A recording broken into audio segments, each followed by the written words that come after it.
পরিবারের সবাই একসাথে বসে সময় কাটানোর মাধ্যমে পারিবারিক বন্ধন কিন্তু অনেক বেশি শক্তিশালী হয়। পরিবারের সবার সাথে খেলাধুলা, গল্প করা, খাওয়া দাওয়া করা এসবের মাধ্যমে পারিবারিক সম্পর্কগুলো অনেক বেশি আনন্দময় হয়ে ওঠে।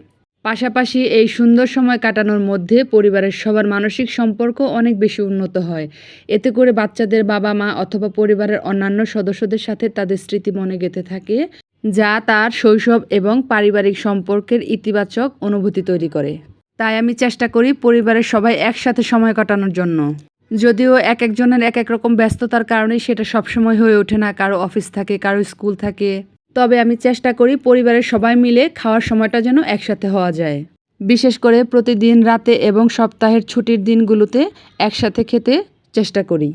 আমার মনে হয় পারিবারিক এই এক হওয়ার মাধ্যমে পরস্পরের উপর মায়া ভালোবাসা বেড়ে যায়, যা জীবনের জন্য অনেক বেশি প্রয়োজন। আমার হাজবেন্ডকেও দেখেছি একসাথে সবাই মিলে খেতে বসাটা সে ভীষণভাবে উপভোগ করে। এই যে আজকে সন্ধ্যায় সবাই মিলে বসে চা খাচ্ছিলাম আর সারাদিনের যত গল্প আছে একজনেরটা আরেকজনের কাছে শেয়ার করছিলাম। অনেক ঠান্ডা লেগেছিল, তাই চাটা প্রিয়জনের হাত থেকেই পেলাম। এখন অনেকেই বলবেন নিচে বসে চা খাচ্ছেন, তাও আবার এত গল্প।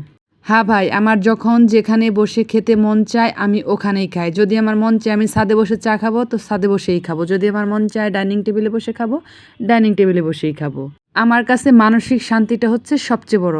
কোথায় বসলাম, কিভাবে বসলাম, কি খাচ্ছি সেটা বড় কথা না। কোথায় আমি শান্তি পাবো সেটা হচ্ছে বড় কথা। এই যে একটা জায়গায় যে যখন সব হাতগুলো এক হচ্ছে, এটা কিন্তু অনেক ভালো লাগার একটা বিষয় আমার কাছে যেটা মনে হয়। পরিবার হচ্ছে একটা ফুল, এখানে যত্ন আর শান্তিটা অনেক বেশি প্রয়োজন। ভাই শান্তি খুঁজুন, শান্তি না পেলে অন্যজনেরটা দেখুন, সমালোচনা বন্ধ করুন। চায়ের সাথে ছিল মুড়ি আর হচ্ছে শনপাপড়ি।